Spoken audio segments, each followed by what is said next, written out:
Naranasan niyo na ba ang ma-left out sa isang conversation yung magtatropa? O di kayo masamahang tao dahil sa opinion mo?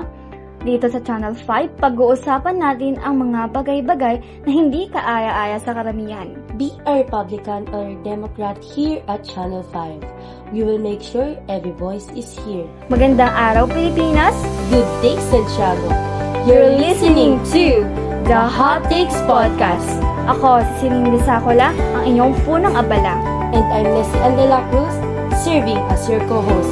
Today's session will revolve around hotly debated topic, especially considering our Christian roots, that is legalization of abortion here in Philippines.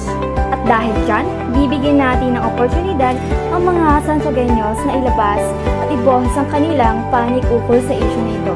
Our number has been posted on our Facebook page in which our guests will engage in a discussion with our special guests.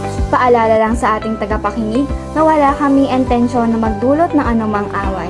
Our podcast serves to inform you of the latest hot takes here in Santiago City. Walang iyakan! With that out of the way, let's begin this week's podcast session with a bang. Thank you very much, Celine and Leslie. Now with the formalities of the way, let's get to our hot take of the day. Abortion has been a topic of debate since millennia. With today's stance, I stand against the regulation of the abortion.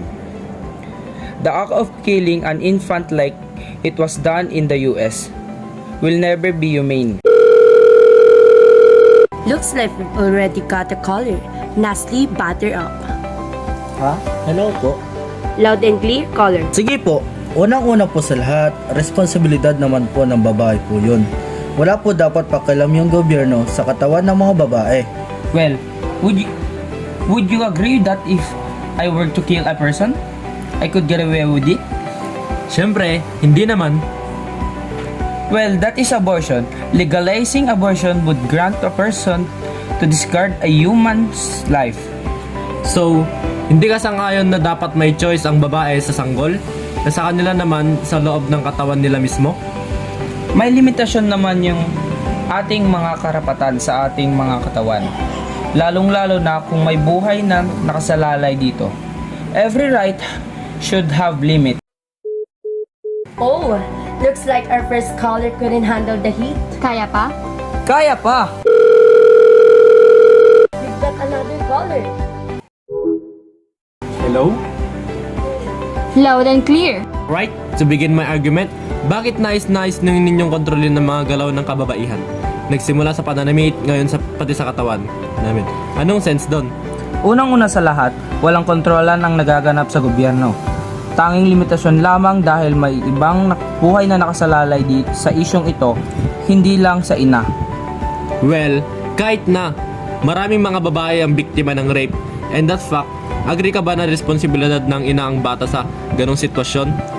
O kaya yung mga medical condition na 50-50 na pregnancy? Well, hindi natin maiiwasan ang mga krimen tulad ng nabanggit nyo. Pati na rin ang mga posibleng miscarriage. Agree man ako na ibukas ang medical abortion sa ganyang mga kaso, but with heavy supervision as well as doctor's consultant. Mukhang hinahabol na tayo ng oras. The Hot Takes Podcast will return after a few short minutes. Stay tuned for more. At muli, ako si Celine Disacola, ang iyong punang abala. And I'm Leslie Andela Cruz, serving as your co-host. And this is The Hot Takes Podcast. Maraming salamat sa mga tagapakinig.